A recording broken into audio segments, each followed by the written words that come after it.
The following program is paid for by the Real Estate Radio Network.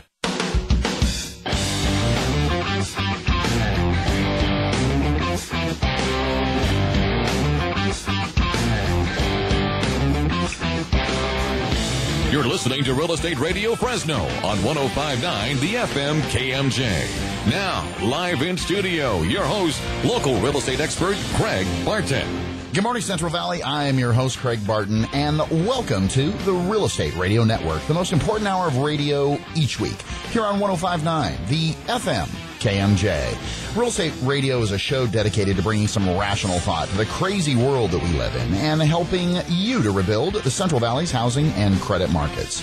Within every market, there are solutions as well as tremendous opportunities. You just need some trusted advice, and that's exactly what you're going to hear every Sunday morning from 7 to 8 a.m. right here on 105.9 The FM KMJ. Thanks so much for joining us. What are you doing? Well, first I had to throw my gum away. And then I didn't think about it. I wanted fresh breath. So just for us? I'm like all chomp, chomp, chomp, and then you started talking, and I thought, oh, I gotta get rid of this gum. He's actually talking. Yeah, we're working now. I gotta get rid of the gum. Please tell me you brushed your teeth and then you put the gum in. I did. Of course I did. Okay, because there are steps. Come on. I didn't get these pearly white. Gum is a substitute for brushing your teeth. That's what I'm saying. Right? How many times? You guys know what I'm talking about. How many times do you? Yeah, we don't do that, Craig. No, Sorry. we don't. We have no idea what you're talking about. Do I need to pull my floss out of my purse? Not the used stuff, please. As always, it's so good to have my special co-host, Michelle Pettis-Cavalli. Good morning. Good morning. How you doing, kid? I'm very fresh. Yeah. And minty. I think we've established that. Thanks. Yeah, I'm great. Michelle is a licensed realtor with Valley-wide Homes here in Fresno. Mm-hmm. You selling stuff Valley-wide, huh? Valley-wide. Valley-wide. I'll be in Sanger tonight. Yeah. I was in Fowler this morning. Yeah. I'm in Fresno now. Yeah, you're... She thinks. I'm trying to figure out if I can get a tram that'll take me from... The high-speed rail. Yeah, there you go. There it is. Can I open Pandora's box that early? Yes, why, thank you. And on that who is topic, that voice? Yeah, exactly. That's Kate Island with UBS Financial Services here in the studio with us. Kate's going to talk about high-speed rail and the fiscal cliff. I'm wondering... All very positive subjects. Yeah, I'm wondering if you can give us the dollar amount for that high-speed rail, just off the top Does of your head. anybody know yet? Oh, come on, no. Billions. Really? Well, how about this? More money than we have to spend. Ooh, good I like answer, that. Kate. And very good appropriate. Answer. Thank you. Very appropriate. Good answer. You know, the Real Estate Radio Network gives us the opportunity to reach so many people efficiently for one full hour each and every week. Our goal at the Real Estate Radio Network is to get you, our listeners, the timely and accurate truth about your local real estate market, so we can help bring you back home. We're going to do that. Hey, we're doing it. I'm telling you. On today's show, we're going to talk about homes that are selling like hotcakes. So nationally, where are those areas nationally where homes are spending the least amount of days on the market? Are we in there? Is Fresno in there? Yeah. Yeah, well, we're close. We're close. Close, but no cigar, evidently. We were also rated, I believe, #1 on Forbes' top 10 list of the dirtiest cities in the United States. So, really? Come and buy a home Yeah. here in Fresno. Yeah, I didn't actually see the report, but I just heard a little blip on the news. So funny how nobody brings those types of things up for our community to address. Yeah. I know, right? Yeah, that's probably a good thing. But I don't know. I don't know if it was like pollution, dirty city, or or dirty had another connotation. But yeah, so There you go. Sorry. Yeah, sorry. Thanks for sharing. Yeah, thanks for half the information, Kate. I'm like a ray of sunshine. Yeah, there you Yeah, go. could you bring the rest of the information on that report next week? I will. Sorry. Let's make sure we give it equal Just gonna time. dangle it in front of you. So Yeah, you think I want the about it all whole week. truth, Kate. Okay. I'm starting to think you're a Can you- newscaster. Can you say dirty? One-sided. Right. And did you know that most aid from that $26 billion 49 states attorneys general settlement, In March? most of it's going to short sales and not principal reductions. Did you know? Did I know? What do you mean specifically by that? Meaning it's helping. Are you trying to have cover us hurry the banks? show again?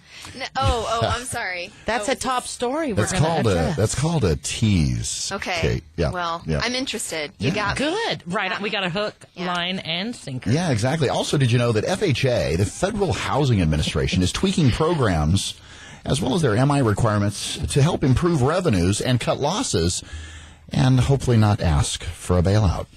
FHA? FHA. Well, we had talked about that a couple weeks ago, right? That they had not yet dipped into reserves, but they were kind of... Never have had to. Right. Yeah, we'll talk about it in greater detail. And then we've got Miss Kate Island, as we spoke about, from UBS Financial Services. And I hate to sound like a broken record, but somebody's not doing what they're supposed to be doing in Washington, D.C. about this. Yeah, and we're going to talk about somebody, that. The no-named somebody. We're going to talk about that somebody. Yeah. Here on today's show.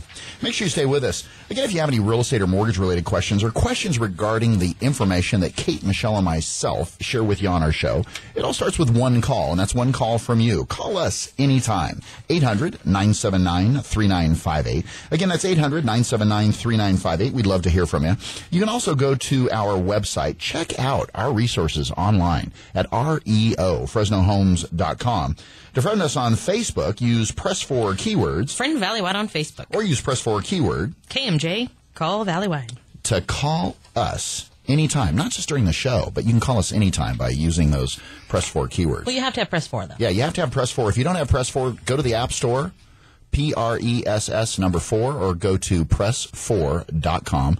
Follow the easy setup instructions, and that way we can start sharing all sorts of good stuff with you with one touch of a button on your smartphone. And if it's confusing, call us. Yeah, if it's confusing, we'll help. Not a problem. Well, let's talk about today's hot property. Today's hot property is brought to you by Perfect Inspections. Whether it's residential, multifamily, or commercial, use Press 4 keywords, Perfect Home Inspections. Or call Jerry Schooley today for your perfect home inspection at 352-6941. Again, that's 352-6941. Well, today's hot property is a HUD home. And obviously, we talk a lot about HUD homes. And again, HUD homes are those properties that originally were insured by the Federal Housing Administration, 3.5% down. Unfortunately, those folks lost that property back to their lender. So let's say their lender was Bank of America. Bank of America paid the claim, filed a claim with HUD. HUD took the property back and is now marketing it as a HUD home. Today's hot property is 415 Serena Avenue in Clovis, 93619, located in Fresno County. It's a 4-bedroom, 3-bath, 1,954 square feet, semi-custom. Let's see here, built in 2009. This property was appraised for $280,000. Nice. Yeah, there is, let's see here, this property is eligible for 203K financing. It does qualify for FHA financing. An FHA appraisal was completed on the property. This property is eligible for owner occupants only during the first 30 days. The bidding deadline is daily at 11:59 p.m. Central Standard Time. And this FHA appraisal will save your clients, or if you're a buyer, roughly $450 because the appraisal's already complete. If you'd like more information about today's hot property, please give us a call anytime at 800-979-3958 or use Press 4 keyword KMJ Hot Property. And we'll send you more information about this hot property right to your phone. Look for more hot properties each week right here on the Real Estate Radio Network. Well, let's take a look at some of the top stories in the news. Again, Fresno County inventory is still hovering or trending right over just 1,200 active listings in Fresno County. It's a little scary. I was setting up a portal for someone in the last 24 hours, and they were looking for a particular size of property, and I ended up going to like 4 zip codes in this area to get 2. Really? To get 2 properties. 2 properties. Yeah. I'm not talking about anything, extra special. They did want a pool, which a lot of people don't. So they did want a pool. Yeah. But 2, and 1 was backup. Wow. Because we started with 1 zip code, then we went to 2, then we went to 4, and we ended up with 2 properties in the 4. Wow. Yeah, it was not good. Just goes to show you how you might want to rethink the limitations as far as your search is concerned. Because Absolutely. if you do want a pool, it might be cheaper for you to buy the right house property. I mean, the right house, and then put a pool in. Right. Really, especially in today's market. What do you guys think about that? Because actually, that came up this week with some clients about. The situation is a long story, but anyways, they were thinking about building a pool, and that can be $30,000, $35,000 easy, depending on what you do to it.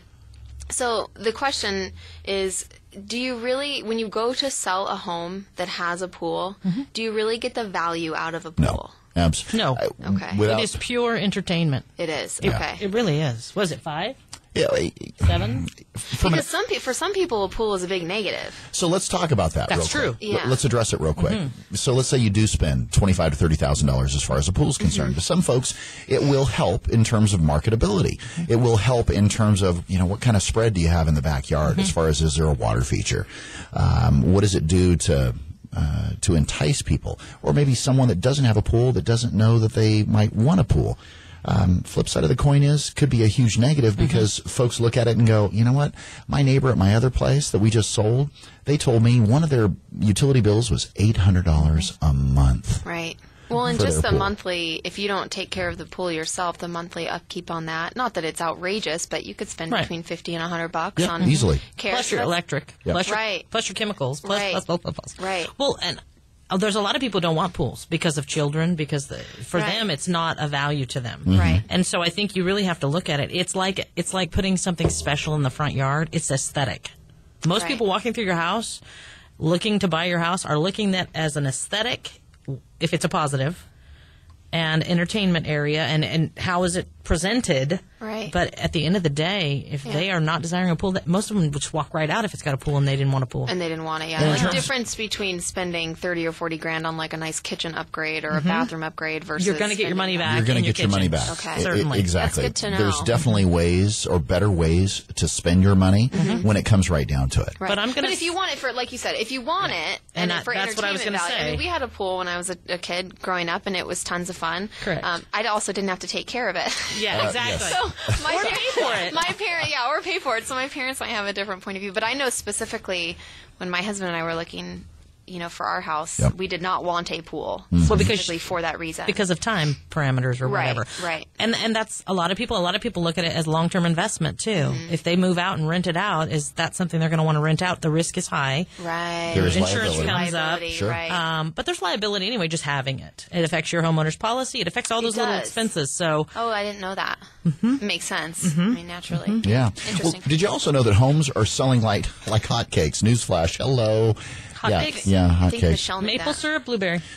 Maple, strictly. Oh, nice. Yeah. I like that. It gets a little quirky every once in a while that you start offering blueberry, and next thing you know, everybody wants it. But, average number of days on the market for U.S. single-family homes. In September of 2007, it was 107 days average nationally. Now, this was from the National Association of Realtors. The average number of days on the market in September 2012, 95. So we've seen a huge increase. That is Again, amazing. And here's the deal. Hottest community nationally, Oakland, 21 days. No way. Yep. Wow. Denver, 38 days. San Francisco, 44 days. And Stockton, Lodi, 43 days. Okay, let's talk about those cities. Now, Stockton and Lodi, we know, is hit really hard. Yep. So we're going to see That was like the epicenter. excruciatingly low prices is what I'm thinking. That's my guess. Yep. Now, we're not And in, that's what's driving the quickness in the we're market. not in that market, but Sure. I see investments and different things being picked up there.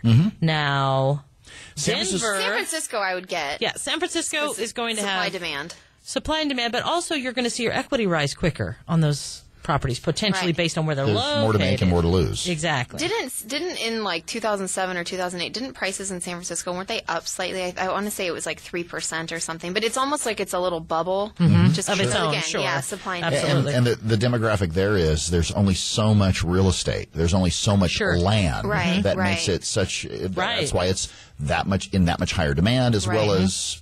And I would think That's why it's flips that would be probably lucrative there based on the be, environment, right. lack of properties when you go in and you fix one up. And then Oakland, what do you think Oakland's issues are going to make that a quicker place? Same thing as Stockton? Maybe they were hit kind of hard? Or still in the Bay Area? It's still, in terms of the demographic, it's still up there. It's still, you have some of the same issues there, but also it's a little bit of a depressed area. I mean, Oakland has problems and has had problems.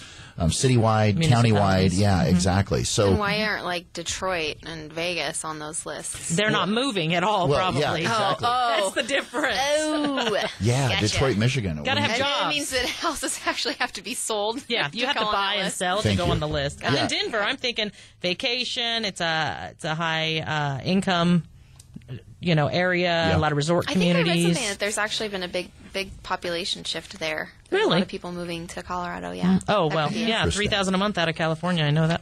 Right?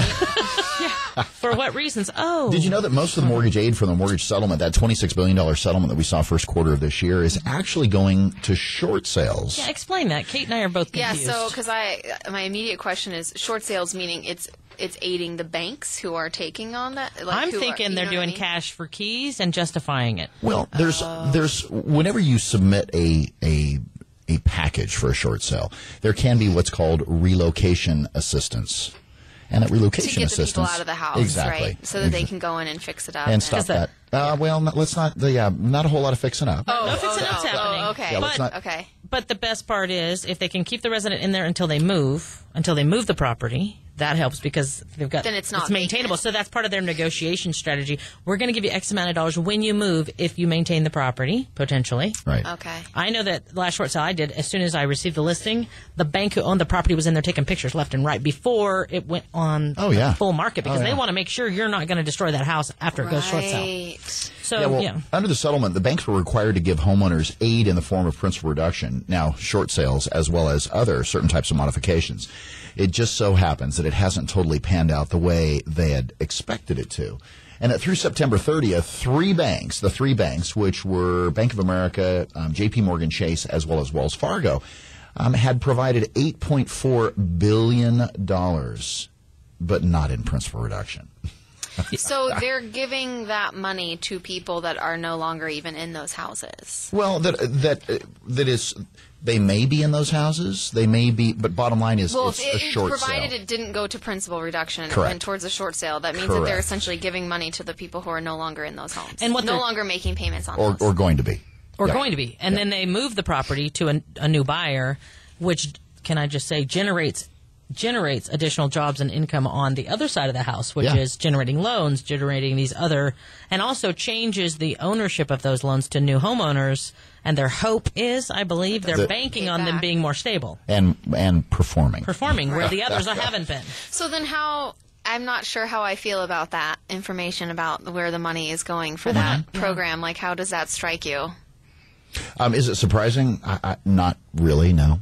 I really don't. Because here's the deal. I think when the day is done, the banks are going to do what the banks are going to do, what benefits them most. And no Right. one goes to jail when it's all said and done from the banks. They just keep doing what they do. Yep.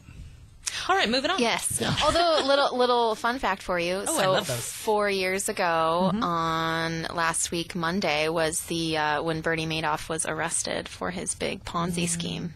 Wow. 4 years have already passed. Isn't that nuts? That's wild. Yeah. So he's in jail. So he's only got Speaking of He's the people one in that's in jail, jail. I know. He's one only of got the few. 151 years to go. Something like that. Yeah, I bet he's really enjoying his time too. Yeah, So I'm good sure. for him. I'm sure he's sure. playing tennis and watching cable. I'm sorry. Again, if you have any real estate or mortgage related questions or questions regarding the information that you hear on our show, it all starts with one call from you. Call us anytime, 800-979-3958. We'd love to hear from you. You can also check out our resources online. Go to our website, search for your new home. Go to REO, FresnoHomes.com. To friend us on Facebook, use Press4 keywords Friend Valley White on Facebook. or use Press4 keywords. AMJ, call Valley White. To get connected to us anytime. We'd love to hear from you. Well, coming up, who is responsible for keeping us away from this so-called fiscal cliff? And who should we hold responsible? Well, we've got Kate Island to help shed some light on that with UBS Financial Services here in the studio with us. Make sure you stay with us. You are listening to the Real Estate Radio Network, helping to redefine real estate here on 105.9, the FM KMJ.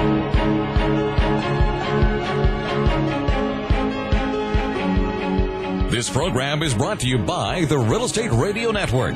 Visit realestateradio.us for more info. That's realestateradio.us. Mortgage interest rates are at historic lows, and there's never been a more affordable time to buy real estate. Whether you're looking for your first home, moving up, or your next income-producing property, let the mortgage professionals at Valley White help. Valley White Homes has been helping homeowners with their mortgage needs since 1997. When it comes to the Valley's real estate, we know our way around the neighborhood. Call toll-free 800-979-3958 and put the seasoned professionals at Valley White Homes to work for you. Valley White Homes, NMLS number 342062, 235-952, California Department of Real Estate License 0122-8460. Have you ever thought about going solar? It's never been easier to go solar than with a SunPower lease. You'll start saving money the very first day. Arise Solar has a team of energy consultants ready to help you determine if going solar is right for you. Start taking control of your energy costs. Contact Arise Solar, your local SunPower Elite dealer at 449-8989. That's Arise Solar at 449-8989. Or use press 4 keywords, Arise Solar.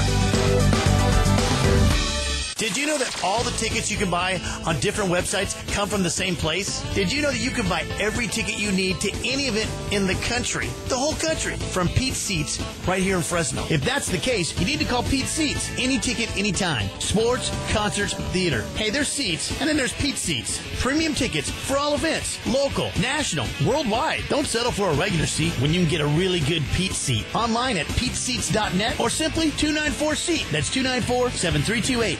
How much should I be saving? When can I retire? What can I do to ensure that my estate will be left in the hands of my family once I'm gone? Is my hard-earned money safe in today's markets? With all the uncertainty in today's world, all of us at the Island Group know it is our job to provide answers to these questions. Walk with us, the Island Group at UBS Financial Services. Call me, Kate Island, at 559-248-4097. That's 559-248-4097, and take the first step in protecting your financial future. All rights reserved. UBS Financial Services, Inc. is a subsidiary of UBS AG. Member SIPC.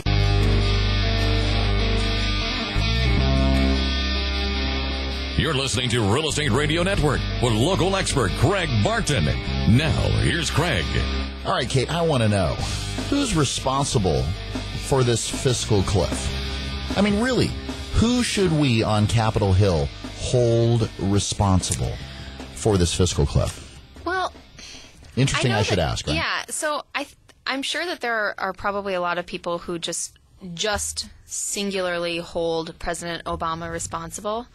I actually don't agree with that, because there are senators and congressmen and women on Capitol Hill that are deciding this. And ultimately, you know, when it comes to the budget, yes, the president passes it, but really that actually comes from Congress. Yeah. And so I really think it's all of them lumped together. You know, where I think that, you know, for those people who are solely putting this on Obama's shoulders, I would say I think it's his responsibility to get a compromise, to get both sides working together. Right. I agree. The problem is, like, when you go on television and make incendiary comments like, you know, we're not, which I heard this week, you know, we're not going to give the Republican, we're not bringing any spending cuts to the table for Republicans. Yeah. Then it becomes this really heated battle, and that's where you're seeing such bipartisan bickering. And so in that regard, I mean, I'm a Republican. Can I say that on it? Yeah. I think it's okay. Do I get to say that? Okay. Call it safe. You know, so obviously I have my personal views about President Obama and his policies, but where I really think that he's falling down on the job is not working as a leader to get the sides working together. Because, again, ultimately, we elect our congresspeople, we elect our senators to go and do this for us, and they are not getting it done.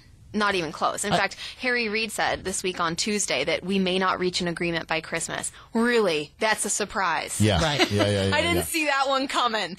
You know, it's like the Republicans have basically already admitted that they know that tax hikes are on the table. Revenue, as in the nice way they say it, revenue is on the table. Sure. And they know that certain wage earners are going to see tax increases. And they've basically said, yep, that'll happen. But we've yet to see anything come from the other side. We were talking about this off air, but when 2 out of every $3 that our government spends go towards entitlement programs, Social Security and Medicare, you can't ignore those when you're having a talk about the amount of money that we spend. Well, it's like saying this, that because I had to file bankruptcy, that my spending habits are okay, or that You know what I'm saying? In other words, they're trying to justify. Yeah, right. It's like it's like telling that person, well, you just need to go out and get a job where you make more. Yeah, and it's like, no, because I'm not going to change. Right. Yeah. No. Yeah. The answer is you have to look at spending. And the problem is everybody has their personal issues. Like everybody in this country, it's like, I don't want this to be touched and I don't want this to be touched. I think that everything should be on the table, but I personally think, the situation with regards to Medicare spending, I think that it's good to have some program that makes sure that people do have health care. I mean, that, in general, I can get there. We're spending too much on it, and those costs are soaring. Already, right now, we spend almost 20 cents of every dollar on healthcare. That is more than double any developed country in the world. Why is that? Is it because our medical care is so much better? Yeah, we have so much more healthy people. Yeah, here and then when you take the health of our country into account by some very standard measures, we are failing miserably. Yeah. So it's like obviously the dollars aren't being spent well. So is fraud the big problem there? Or just I think it's definitely combination. I think it's a big problem. I don't think it's the only problem. Right. I think it's just there's too much in between the patient and the doctor. I mean, this conversation could go on for hours and hours and hours. This could be our next show. No, seriously. But then you also look at Social Security. Like it was floated, I think, 2 weeks ago. Raise. Or don't raise the cost of living as much on Social Security, so not as much inflation adjustment, and raise the eligible Medicare age by 1 year for those people that are under a certain age, so it doesn't affect people that are real close. Right. And it was like, no, we can't do that. Are you kidding me? Like we're not gonna make these little tweaks so that we can save these programs that are literally vital to a huge percentage of our population. For me, I just don't understand how you can be an elected official working quote unquote for the people and you just completely disregard even looking at those kinds of issues. I don't understand it. Yeah. 2 years ago, I think it was a congresswoman from Texas that if we just raise the Social Security age to like 67 for everybody, it would literally keep the program going for like another 20 or 30 years. And it was shot down. I mean, I'm laughing. It's not funny, but it is laughable because it's like it's elementary. Yeah, and it's like, so what are you fighting for? Well, it's like a bunch of little kids kicking sand at each other. Yeah. Instead of building a sandcastle together. Right. Well, and it's just a whole lot easier to kick sand. It's a whole lot easier. No, it's my sand. No, it's mine. No, it's mine. No, it's mine. Okay. Hello. Right. Let's look at the common goal here, people. Right. Yeah. And I hate the fact that every time I turn on the TV or turn on the news, a Democrat's bashing a Republican or a Republican is bashing a Democrat. Right. Because honest to God, it's ridiculous. And I totally agree. It shouldn't agree. be about one side versus another. It is about our country. But that's all they're making it about. People. So when they say we're not giving in to the Republicans or we're not giving in to the Democrats, really? Yeah, are we not on the same team here, people? Really, when it comes to doing our jobs? Well, and you kind of said it. It's like, they should be working together for a common goal, but what is they're the all common goal? Focused on their own goals, and that's the concern. Re-election. We're back to politicians again. Yeah, and some are great, but let me tell you, the majority that we see spitting at each other is not going to get us anywhere. No, it really doesn't. And the clock is ticking. No, exactly. Like quite literally, the clock is ticking. But the clock is also ticking on the point in time in which we run out of options. Right. I think I said this last week. It's like, we've got options now, but the longer that you push those off, the more it forces us into a situation where those options are just completely gone. Sure. And then the hard decisions have to be made, and then when it starts affecting everybody's pocketbook, we said it off air. I can literally picture years in the future of there just being huge riots everywhere because people aren't getting the things that they want to get, and it's simply because we don't have the money. We don't have money for it. Right. Well, and really, at this point, every person listening should be calling their congressperson and saying, figure it out, guys. That's where it starts. It really does. Have a voice. I think it was on a website that is like, I don't know, it's for small business, NFIB or something like that. And it has a button for you to talk to your congressman and say, this. And you can go on and you can click the button and get in there and make a comment to say, get this done. Right. And it'll go direct to your congressperson. Right. You put your address in or whatever, and it will send it directly there. And I think at this point, that's what I would urge people to do is find a way to contact your congressman and tell them how you feel about it. Right. But this is, I think, a bigger issue is that because now I think our financial situation has been made such a rich versus not rich. The battle is not, we got to get our Congress people to work. The battle is, well, these rich people have obviously stolen all the money from us, and if we just tax them and take it back from them, then everything will be solved. Right. So I think there is a general misunderstanding about really how we need to fix this thing, and really who the quote-unquote enemy is. You know, and there shouldn't be an enemy, but do you know what I'm saying? It's funny you say that, because this week I was listening to Dave Ramsey one of the days, and he said, he was talking to a listener, and she said, well, I could do this. I could pay for the house with cash. And she was asking him, should I do that? And he says, because her concern was paying capital gains on some ETFs that she has. And he said, well, just take more out. And he goes, you know, you and I are the hunted and the evil ones as far as, you know, what they're making us out to be, because this gal makes roughly about $400,000 a year. And obviously Dave makes a whole lot more than that. But, you know, he didn't build that. I mean, he's worked hard. Why is he the evil one? That's what I don't get. Right. Well, that's what's just really distasteful about this whole thing, is I don't know when it became such a bad, when it was like such a negative to be successful. I thought that was the goal, one of the main foundations, the American dream, that our country was founded on. If you're a socialist, it's a problem. Sorry. Yeah, that totally goes against what Stalin. I mean, oh gosh, I did it again. Sorry, my filter's broken. It totally goes against, you know, when it comes right down to it. That you know, the bottom line is that what you said, Kate, I think is spot on. Is that it is incumbent upon our elected officials, number one, our current sitting president, to ensure that we come to a collective, you know, conclusion that is bipartisan, that we fix this. And until we, you know, get just so fed up and say no more, it's going to continue to. We're going to continue to get the same results with the same people that we've got in office. Right. That we've got and it's a brilliant strategy on the Obama administration's part, because if a deal isn't passed, guess who gets blamed? The Republicans. It's the Republicans, because they didn't come up. They didn't just bow down to what the Democrats Michelle wanted. said. What'd you say, Michelle? I said, whichever party compromises first will be the winner. Will be the winner historically. They will be the one.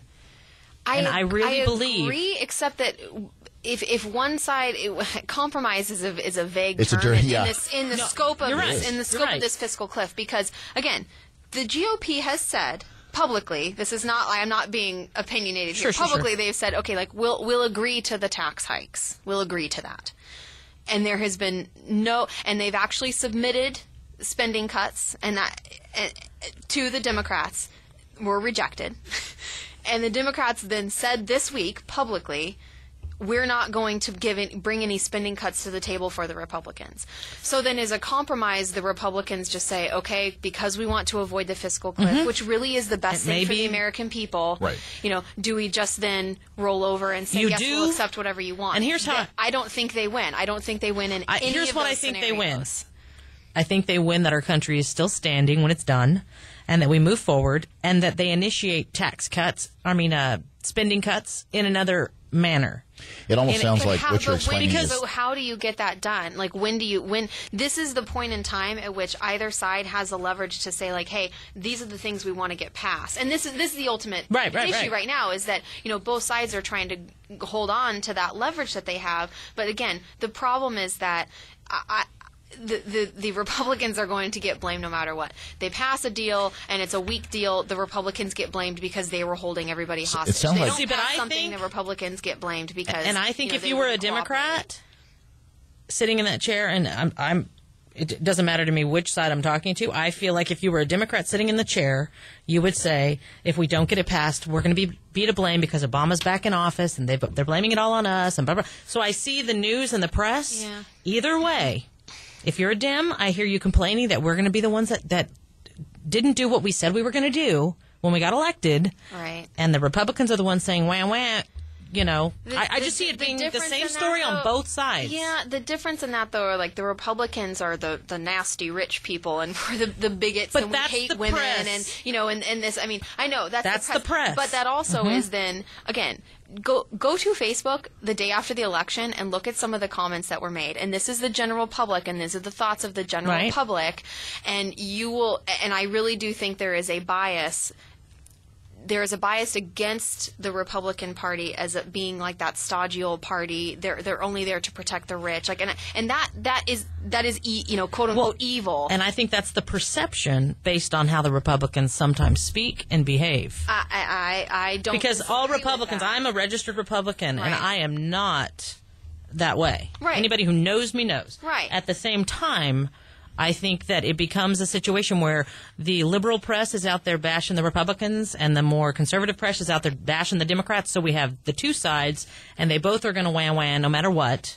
And it's ugly. It's ugly for our country, and it's not productive. And I really, really urge people to call their congressperson and say, I need you to bend and make things pliable so we can have conversation and not attack the other side. Well, again, see, but it's like I feel like the Republicans have offered that, and they're not really getting as much back in response. So as somebody who allies themselves with the Republican Party and my beliefs in that regard, I actually appreciate the fact that the GOP hasn't just completely bowed and said, okay, because we don't want the disaster of the fiscal cliff. The country's not going to all of a sudden shrink to zero, but it is going to be a big problem for sure. And the question but I appreciate that they're holding at least some ground.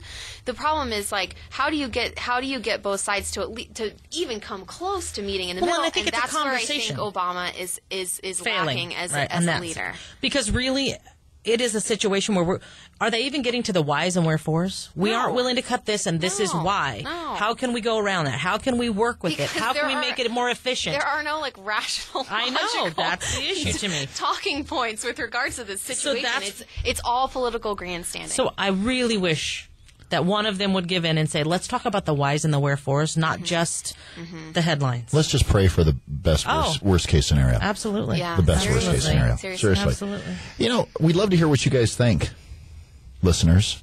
Give us a call, 800-979-3958. Again, that's 800-979-3958. Tell us what you think. Who is responsible for this fiscal cliff? And some suggestions as to what you might do in order to keep us from going over it. Or if you have any real estate or mortgage-related questions, you can call us as well. Hand glider. What's that? I'm taking the hand glider. You're taking the hand glider, just in case.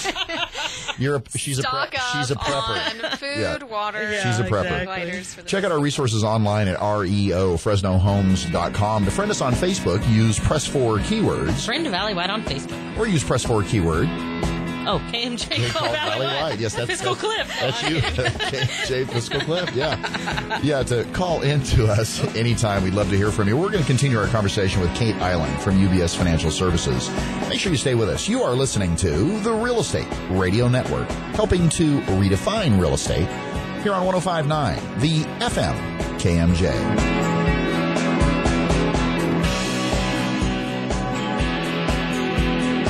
This program is brought to you by the Real Estate Radio Network. Visit realestateradio.us for more info. That's realestateradio.us. All it takes is one call to the professionals at Valley White Homes, and you'll start building wealth in real estate. Whether you're looking for your first home, moving up, or your next income-producing investment property, let the experts at Valley White Homes help. There's never been a better time to get into the real estate market. Visit our website at REOFresnoHomes.com or call toll-free 800-979-3958. That's 800-979-3958. And put the seasoned professionals of Valley White Homes to work for you. Have you ever thought about going solar? It's never been easier to go solar than with a SunPower lease. You'll start saving money the very first day. Arise Solar has a team of energy consultants ready to help you determine if going solar is right for you. Start taking control of your energy costs. Contact Arise Solar, your local SunPower Elite dealer at 449-8989. That's Arise Solar at 449-8989. Or use Press 4 keywords, Arise Solar. Did you know that all the tickets you can buy on different websites come from the same place? Did you know that you can buy every ticket you need to any event in the country, the whole country, from Pete's Seats right here in Fresno? If that's the case, you need to call Pete's Seats. Any ticket, anytime. Sports, concerts, theater. Hey, there's seats, and then there's Pete's Seats. Premium tickets for all events, local, national, worldwide. Don't settle for a regular seat when you can get a really good Pete's Seat. Online at PeteSeats.net or simply 294-SEAT. That's 294-7328. How much should I be saving? When can I retire? What can I do to ensure that my estate will be left in the hands of my family once I'm gone? Is my hard-earned money safe in today's markets? With all the uncertainty in today's world, all of us at the Island Group know it is our job to provide answers to these questions. Walk with us, the Island Group at UBS Financial Services. Call me, Kate Island, at 559-248-4097. That's 559-248-4097, and take the first step in protecting your financial future. All rights reserved. UBS Financial Services, Inc. is a subsidiary of UBS AG. Member SIPC.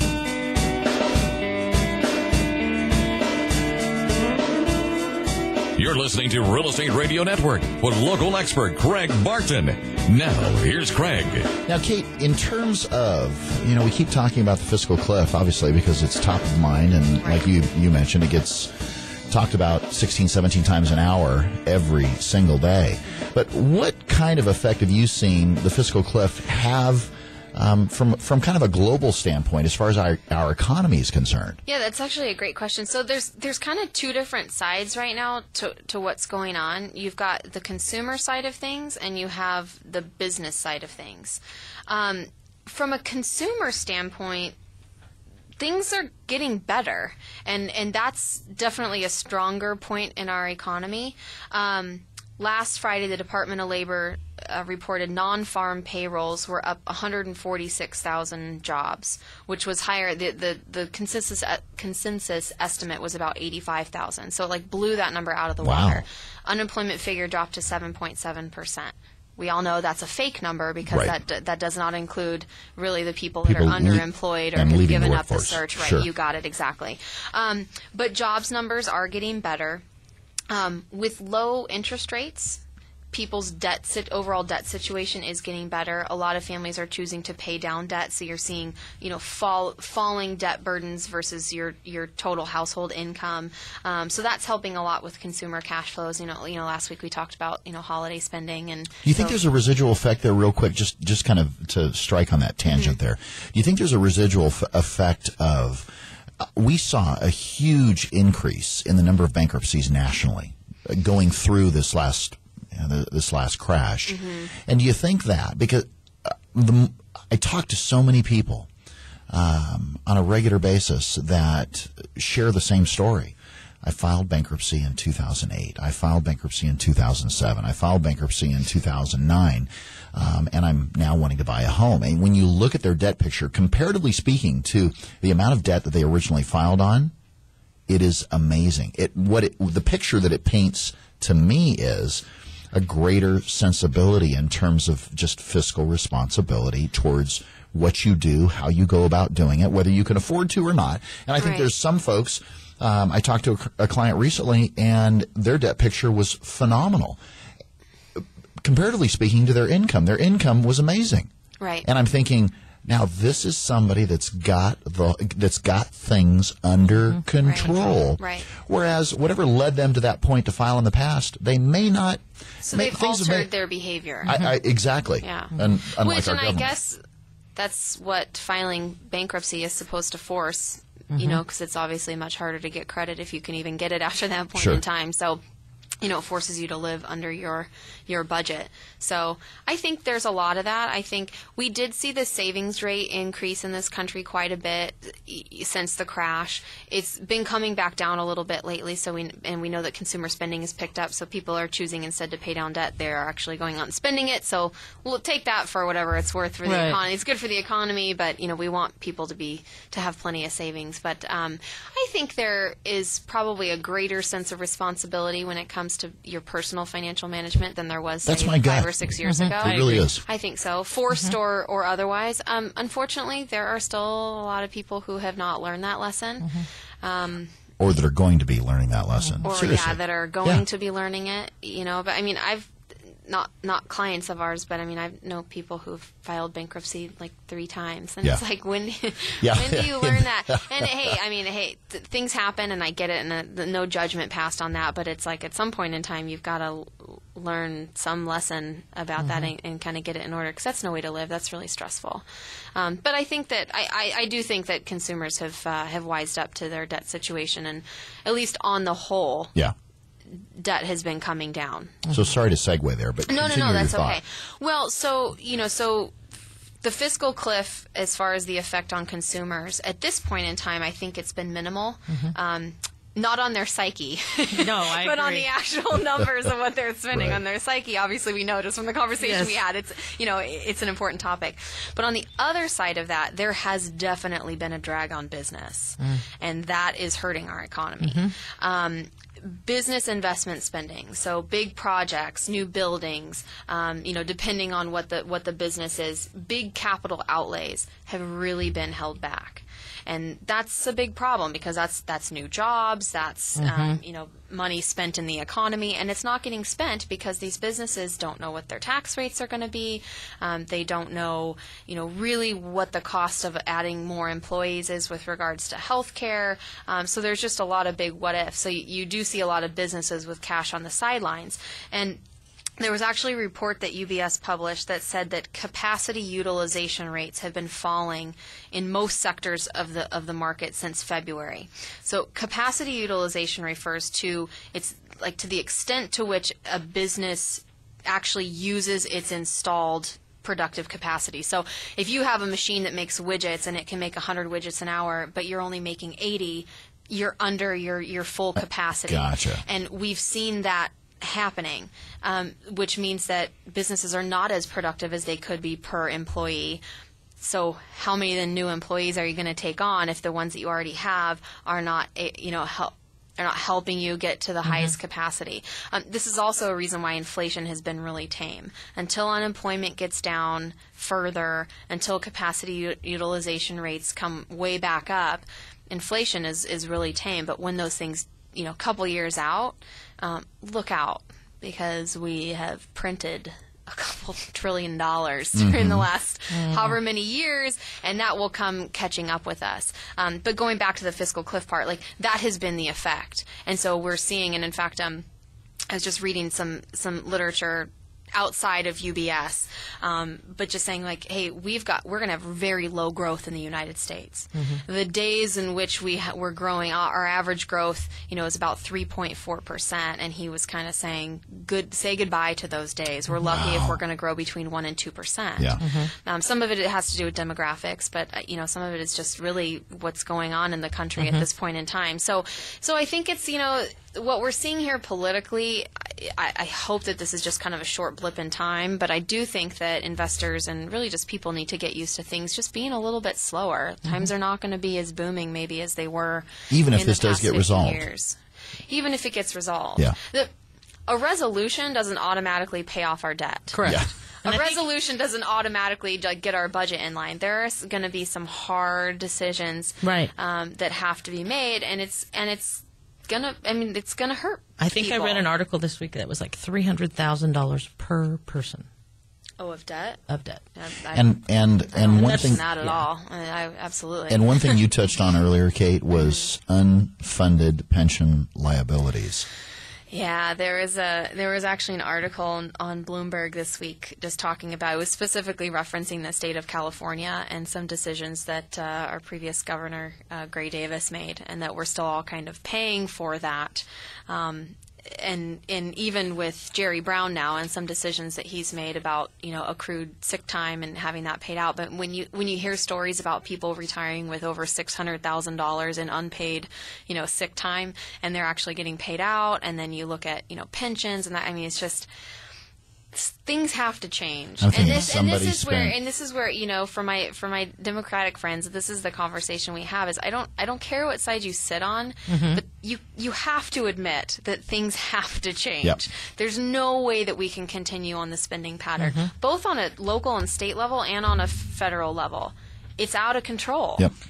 But I think the unfortunate piece is, unless you bring those specific situations to light, they don't see it. They don't realize. Right. And has it been a situation that we've created so much of, quote unquote, those situations? Situations, absolutely. Are we at the point where do you start? No, we are definitely. Yeah. All you have to look at right now is to see where things are going in the future is as far as different types of debt service goes, student loans are defaulting now at a higher rate than any other type of credit. that's bad news. And that's bad news, especially because that's people coming out of school with an education, all this debt. Why is it not getting paid? Yeah. You got it. No they job. don't have a job, or they don't have a job that is meeting the the needs of that. And there should be somebody reviewing how much a certain degree costs versus how much that job is going to pay you. Oh, you mean your ROI of your education? This is going way off topic, but if it costs you $50,000 to go to a technical or a trade school for a job that you may only make, the average salary is $35,000. Do you know how long it will take you to pay off that school loan? It's just you're coming out of there. It's called indentured you've lost servitude before you even started. Well, so and at the rate that they recruit these that. folks and tell them what they want to tell them to get those funds coming from the government for their institution. Right. How desperate must the situation be, though, that you can defer student loans for hardship, but you decide not to? Does that make sense? No, because you can only defer them for so long. Well, okay, but for hardship, I'm just saying, when it comes right down to it, if you decide you want to defer a student loan, there's separation from you and the institution that you obtained your degree from, and you have 6 months, and at that 6 months you don't have a job, and you defer, and you defer, and you defer, and then at some point you decide, I'm just not going to pay. I'm just not going to pay anymore. So I think there's a dual problem there. Hold on, but my business partner was literally at a local eating establishment here in Fresno and was having a conversation with her server who made the comment of gosh, I really hope that Obama gets whatever this thing is passed so that he can pay my student loans because I just can't keep paying these. My jaw's dropped right now. Just for those of you who can't see me, it's what? And that's what I'm saying about the general misunderstanding mentality. In that generation of what is going to happen and how this is all going to go down. It's we gotta get a better handle on that. There's no doubt about it. But I don't know. The funny thing is in all of this, there's something the market. Well, yeah, I guess funny, ha ha. Maybe not so much, but. No, the market has actually rallied pretty strongly since the drop after the election. So despite all of this, and this is what blows my clients' minds, and I think it blows all retail investors' minds, is you can have a situation, this backdrop of this just political, just Armageddon, and the market will go up. So keep that in mind, and this is for anybody who's really on the fence about, what do I do with my portfolio? A good, well-diversified portfolio between stocks and bonds, I really do still think that that's a good way to go. It'd be nice if you had a little bit of cash sitting on the sidelines, but I wouldn't go haywire with selling positions because the market acts differently than the way that you think it would. Companies are still making money, and in fact, I have some numbers here. Through December 7th, UBS Wealth Management Research cited that over 240 companies in the S&P 500 have announced approximately $23 billion in either special dividends or buybacks. Wow. So companies are saying, because they're not spending the money, right? Because they just don't know what's going to happen from a tax standpoint. So they're saying, well, we want to return it to shareholders. Well, if you are a shareholder of a company that just decided to pay you a huge dividend, Costco issued a $7 per share dividend. That's great. Yep. So you can still make money during these times. So I know that this has been kind of a real Debbie Downer of a conversation, but I do want to point out, the market has rallied quite strongly, and provided we don't go off the fiscal cliff, and even if we do, the market might react in a very different way because the thought could be, okay, well, something isn't passed by the end of the year, but because it didn't pass, it's definitely going to get passed. So the market could shoot up because there's going to be some resolution. Yep. I mean, who knows? I don't necessarily believe that it's going to go that way, but I'm just stating it's a possibility, covering all my bases there. You heard it here first. That's right. Don't invite Debbie Downer back next time. That's all I gotta say. I'll be better after Christmas. I'll be better after Christmas. Yeah, something tells me there's some red wine in your future. There is. Like at 8:01 and when a lot I leave of the it. studio. Yeah. Just kidding. Hey, do what you got to do, Kate. Right. Oh my gosh. Well, it's an interesting conversation. We can only say, or I should say, we can only pray that between now and the end of the year that there is some sort of a resolution, because Lord knows that in order for us to, there's recovery is a term that's relative to everyone, depending upon where they live, what part of the country they live in, how their real estate market is reacting. It's all relative. Right. And also their individual situation or their circumstances as to, Right. really what's going on with you, what's going on in your town. Right. And we'd love to hear about it as well. If you've got any questions for us, you'd just like to talk to us about something that's on your mind, if it's about selling your home, if it's about short selling, or just asking a question, we've got a number of resources that you can take advantage of by going to our website at Fresnohomes.com. On the right-hand side of the page, about 2/3 of the way down, it says, ask me questions about bankruptcy. Ask us about short sale. And we do have professionals that we can actually refer you to. If you have questions about investing, you just contact Kate with UBS Financial Services. That's right. Taking a look at your overall portfolio, contact Kate, 559-248-4097. Again, that's 559-248-4097. Again, if you have any real estate or mortgage-related questions, give us a call, 800-979-3958. To friend us on Facebook, use press 4 keywords. Friend Valley White on Facebook. Or use press 4 keywords. KMJ, call Valley White. To call into us anytime. We'd love to hear from you. Well, a special thank you to Kate Island with UBS Financial Services. Kate, always a stirring and moving conversation with you. Thank you. Thanks so much. Again, you can call Kate, 248-4097. A big thank you to Michelle Pettis-Cavalli. As always, I love your clarity, kid. Yeah. Am I a Democrat or Republican now? I still am a Republican. I just want that to be known. Yeah, especially on this station. Yeah. You know, very clear. that's a requirement No, but you when we know what? signed the It's contract. nice. It's nice with the back and forth because. But I it's want good. perspective. I want everybody to keep Yeah. things in perspective. That's all. Just no wishy-washy. Okay. Yeah. They're not the enemy. Big thank you to Johnny B behind the mics. Johnny, you do a Thanks, great Johnny. job, buddy. Our goal at the Real Estate Radio Network is to get you, our listeners, the timely and accurate truth about your local real estate market, so we can help bring you Back home. Don't forget to tune into the Real Estate Radio Network next Sunday at 7 a.m. right here on 105.9, the FM KMJ. Make it a great day, Central Valley, and we will see you next week.